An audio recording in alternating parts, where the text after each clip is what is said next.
La colección del Padre Crespi, según Barton y Paul Chessman. En el tema de la colección del Padre Crespi existen varias aristas o versiones. Una de las menos conocidas, pero quizás sea la que más número de fotografías tiene, se trata de la versión según arqueólogos pertenecientes a la Iglesia de Jesucristo de los Santos de los Últimos Días.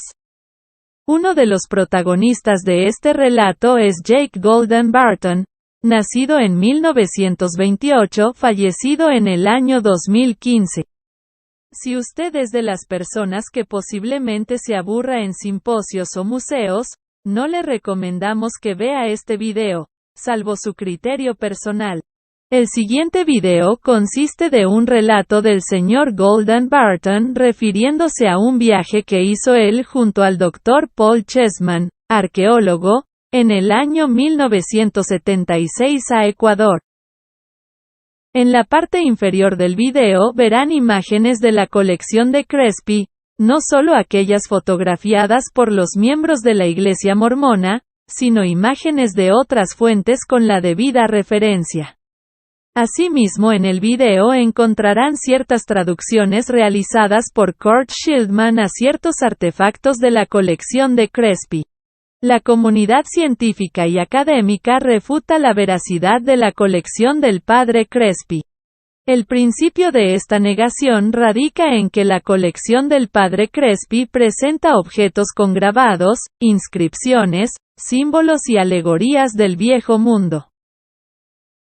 Este tipo de objetos se llaman op parts o artefactos fuera de lugar.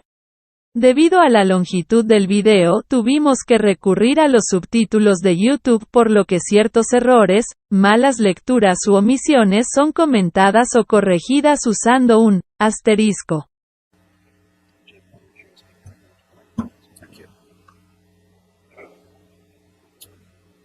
Ladies and gentlemen,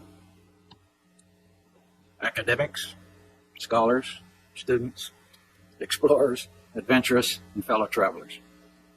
I appreciate this opportunity to discuss the Father Crespi collection of Cuenca, Ecuador. The late Dr. Paul R. Chessman, former director of Book of Mormon Studies at Brigham Young University, received a most unusual assignment, which he faithfully performed for many years during the 60s, 70s, and 80s of the past century. The first presidency of the Church of Jesus Christ of Latter-day Saints received from time to time letters, manuscripts, telephone calls from various sources suggesting information as to the location of ancient records, artifacts, gold plates, etc., etc. The whole was turned over to Dr. Chessman to sift the wheat from the chaff. Apostle Mark E. Peterson was the liaison with church headquarters. On March the 5th, 1974, I was instructed by Dr. Chessman to pick up Elder Peterson in front of the church office building at 45 East South Temple in Salt Lake City. We had traveled less than a block when Elder Peterson inquired as to whether I had read Eric Van Daniken's book, Gold of the Gods. I replied that I had. And then he referred to the first chapter, where Van Daniken claims he accompanied Juan Moritz to a subterranean chamber in the Amazon, where a library of gold plates, or metal plates, I should say, of over 2,000 to 3,000, with ancient inscriptions, were supposedly discovered. How much do you think it would cost to engage in such an expedition? Inquired Elder Peterson. I estimated a modest cost of between $5,000 and $10,000. And then he responded, we should do it. I traveled on to Provo, where we picked up Dr. Peterson and his lovely wife, Millie, and proceeded to Sanpete County on other church business.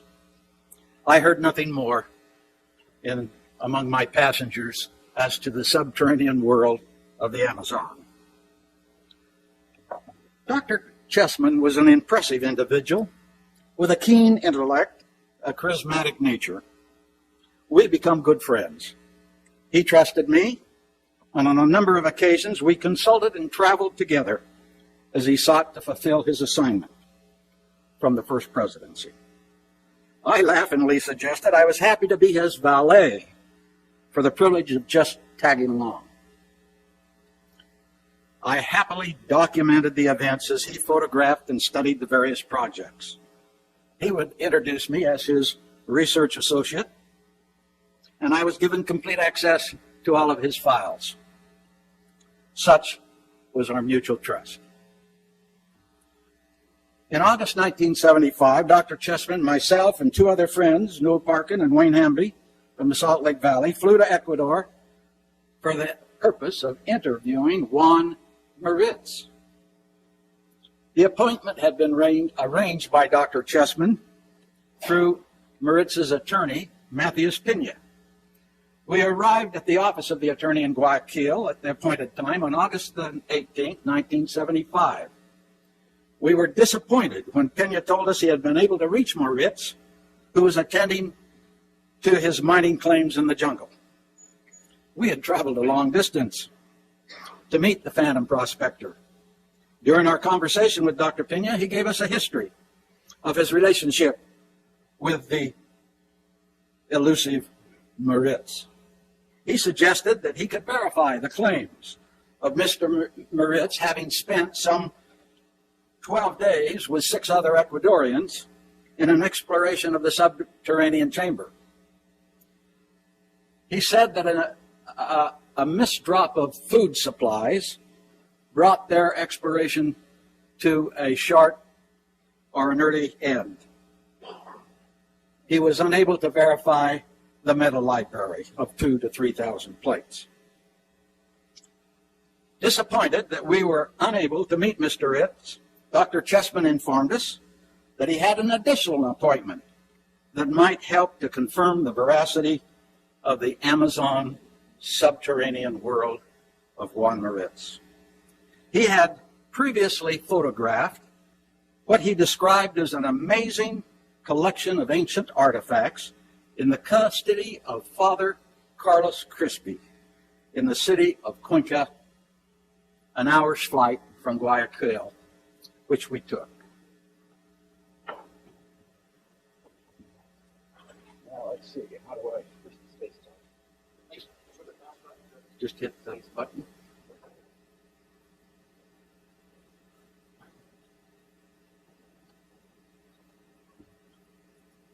Okay, thank you.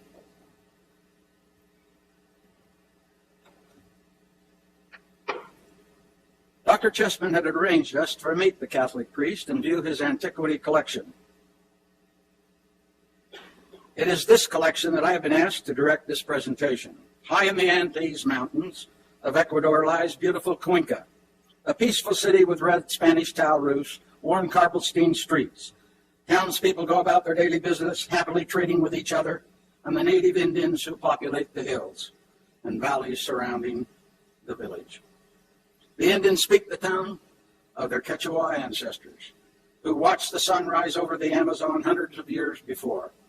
With weathered and rosy cheeks, they radiate a simplicity of harmony with the rugged mountains where they have worked years beyond recall. The men of the tribe wear a single long braid of hair down their back underneath a Panamanian hat. Men, women, and children are dressed in the same black earth tone cloth etched with bright colored trim. The women are dressed in a more, I'm going to have to go back. I apologize. Can I go back?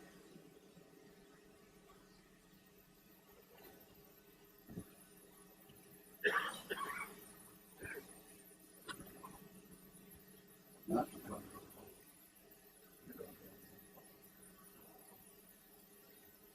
all right. The women are dressed in a more colorful shawls, the blue and red, wear the same white Panamanian hat. Each shuffle the feet that carry them back and forth along paths long known by their ancestors. In the center of the city, the twin towers of the Church of Maria Alexandria stands above the entrance. The old church towers shelter melodious bells that ring in the dawn. Attached is the Catholic Secondary School of Salesiano. Young men and women of the more privileged class attend this school with classrooms that face a Clay and Terrazza tile courtyard. We entered through a side door, found ourselves in a small open-air enclosure facing stately hand-carved wooden doors. We had not waited long when a young family man bid us enter through the old red wooden doors and ushered us into the private chamber to await Father Carlos Crespi. He at once recognized Dr. Chessman, the leader of our group, and extended an embrace of friendship. Paul appeared surprised at the greeting, as he did not suppose he would be remembered, as he had only visited the old Padre some 6 years before. It did not surprise me. Few would forget a man with such a large, impressive stature as Dr. Paul R. Chessman. I expected an older, more feeble, and far more eccentric man. I judged that the old Padre of 86 years was in excellent physical health. He possessed a keen, sharp intellect. On his wrinkled face he wore a kind smile. His robes betrayed a shaky hand. Some say he is senile. He certainly had all of his faculties on this day. I have since learned that he was a scholar with impressive academic credentials.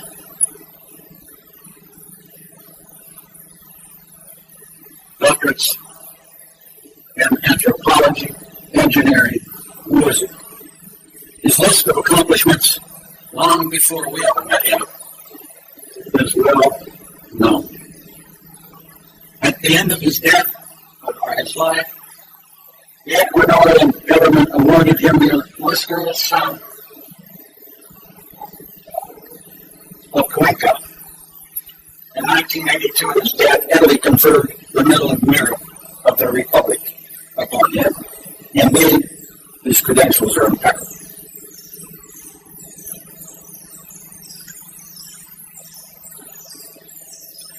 We were unprepared for what was to come.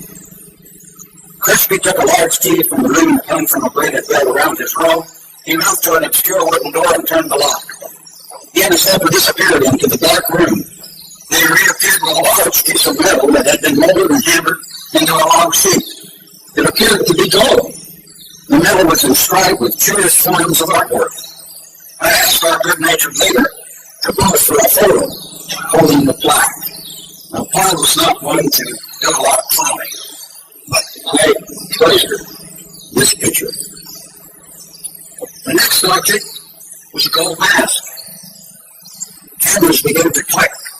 For the next 3 hours, we photographed and examined the unique collection of artifacts. Metal plaques with unique symbols proved to be of great interest. The photograph made by Dr. Chessman of a metal plaque with inscription was forwarded to Dr. Barry Fell of Harvard University. On an examining this plaque, Dr. Fell declared the writings were leading the Egyptian. He said, and this plaque has become known among scholars as the Massa plaque. The script announces the death of Massa, king of barbarian Egyptians, known to have died in the year 148 BC, and the ascension of his son to the throne of the United Egypt.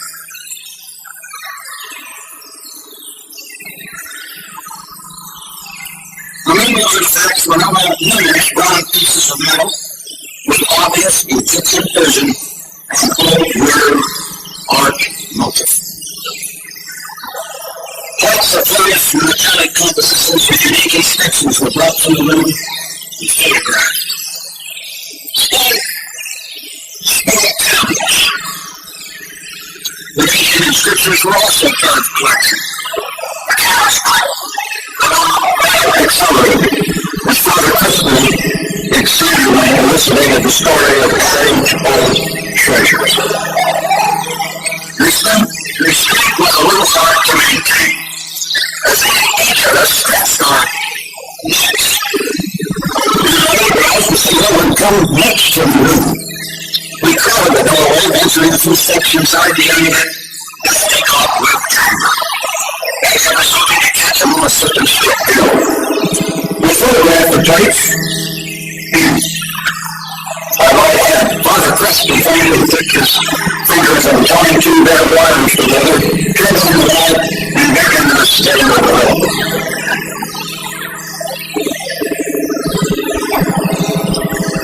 The strip pyramid, broad inscriptions, was a metal plate. Very much interested both Dr. Chessman and Brother Fell. Dr. Padre, Crespi, clearly understood the teachers and the inspection of the room. Still,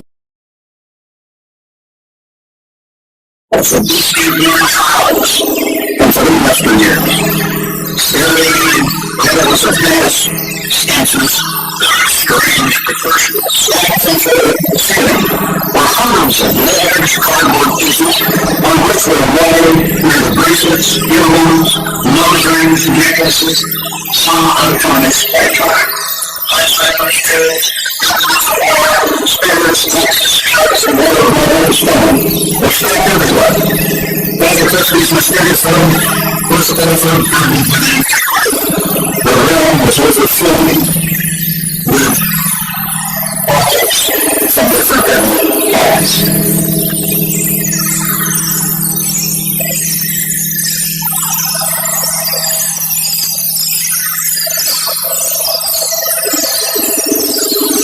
Perhaps one of the most intriguing experiences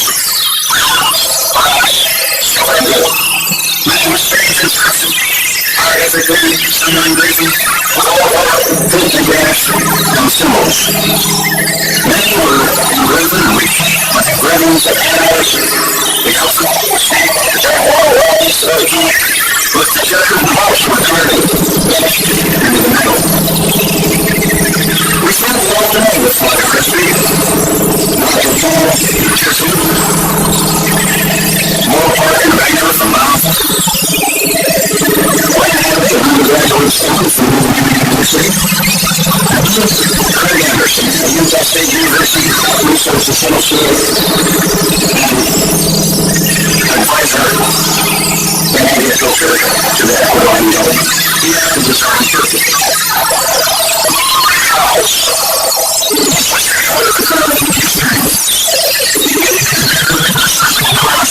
And the Legion collection of artifacts. As I view Dr. Crespi's collections, my mind kept flashing back to the story of discovery. Very rare, in front of me, cakes, curios, antiquities, just as roots, said to be found in a subterranean world.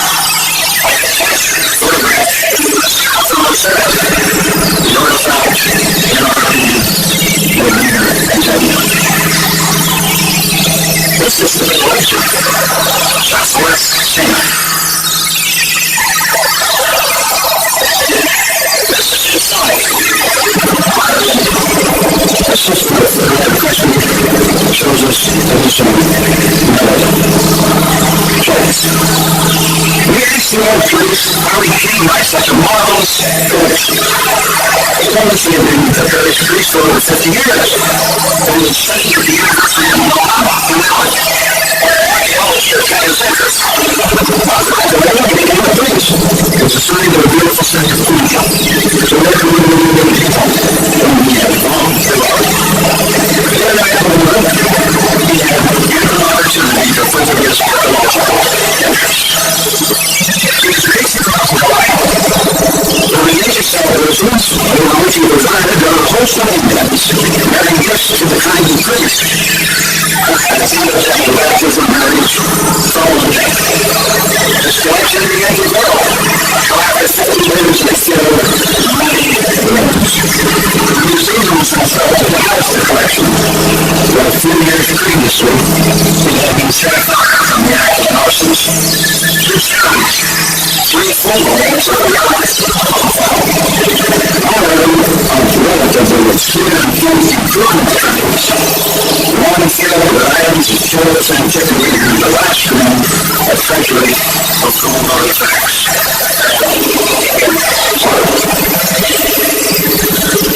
Where and how do aliens come by then, we ask? They get down from the jungle, from the caves and the subterranean chambers of the jungle, which is another frightful fire. There are over 2 billion kilometers of tunnels, starting right here in India. They run from the mountains down to the eastern lowlands, near the Amazon. He had not seen anything of that fortune. He was living in a relatively isolated part of the world, flying hand-based mountains, in an outfield village. Few travelers know of his collection, even fewer scientists. He was a private person, a deep heart, and a deep intellectual interest in the past.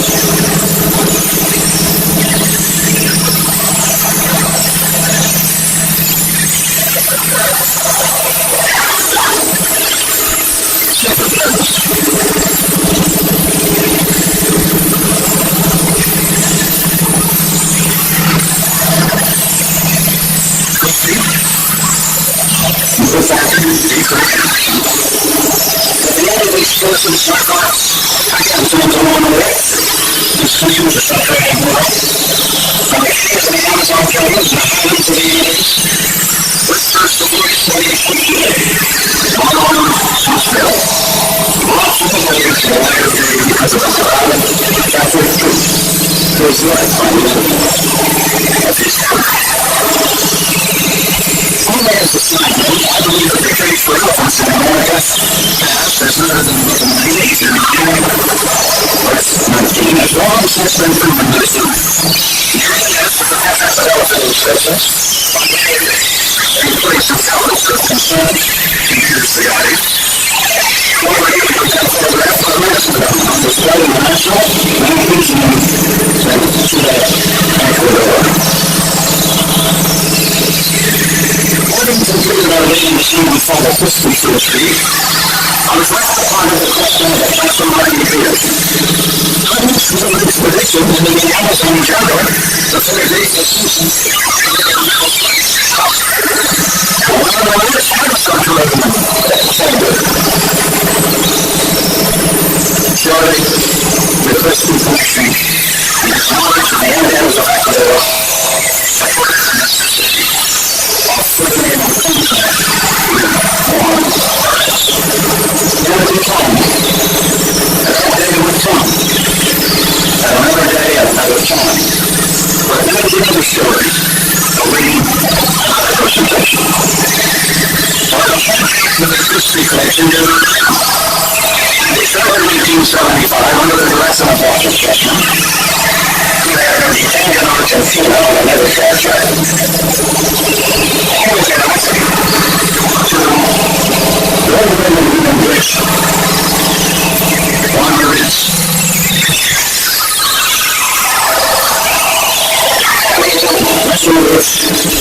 in fairness of an expedition into the Mediterranean world that group of international schools who are associated with the Royal Academy of Science. The thesis of the expedition was near everything.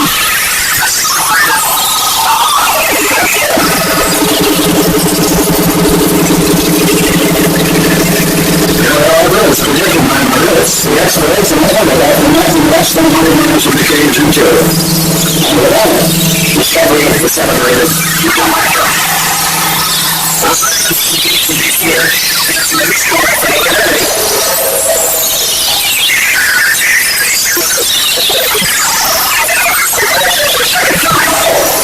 We were told on the way to the church, the collection was no longer accessible. We substituted very method, which we was that will recover and live for 3 more years. The Cuban era local museum suggested that the government initiated a tour of artifacts on the way to Rome. The situation was tense. Everyone by the time was at night that Dr. Chessman was in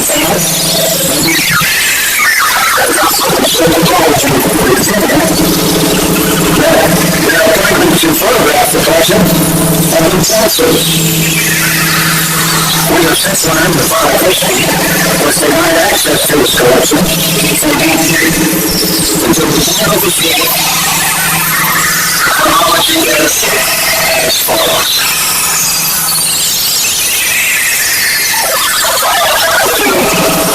Dr. Warren Cook, the late Dr. Warren Cook, a professor from State University, and the Biographic Society, right in the name of the 222 month English information as follows.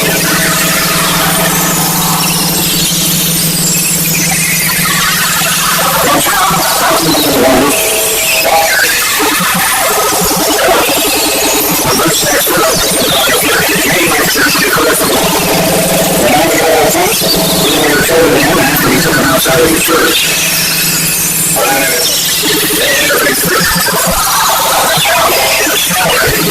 My collection.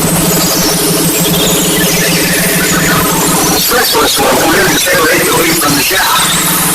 The collection said to the national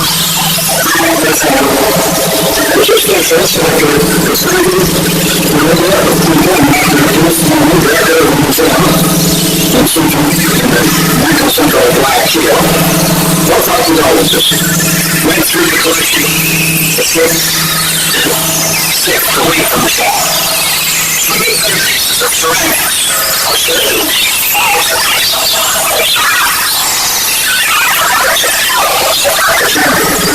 transferred to the museum for cataloging and display.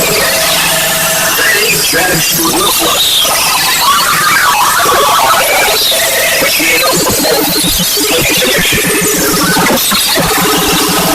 Metal glass with figures when only worth melting.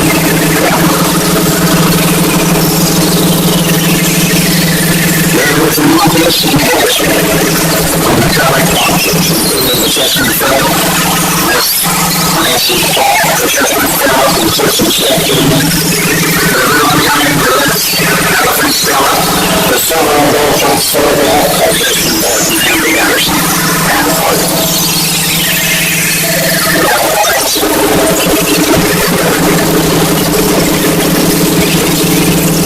This is one of the great weaknesses of Padre Crespi.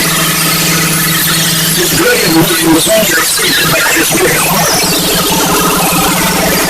377 windows of superior truth, and become so attached to the country to the evidence that invariably there are few pennies for each of every modified fraud to his effect. Seemingly more interesting villages than each of managing various medical objects. All of suspicious antiquities, even in the world.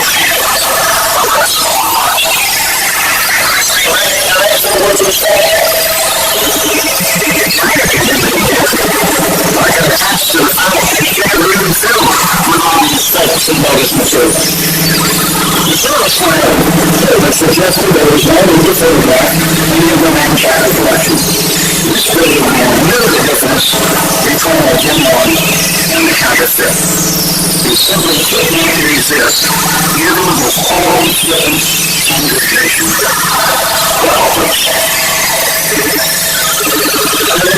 However, it was this same piece that was essentially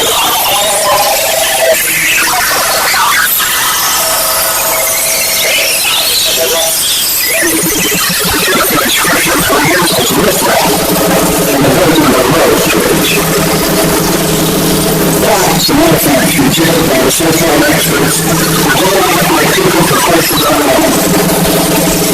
A lot of room in the ministry built from the funds and money received from the silver delivered is now a house of few of the meditaries, which were full of package. On the goal, it's anyone's guess.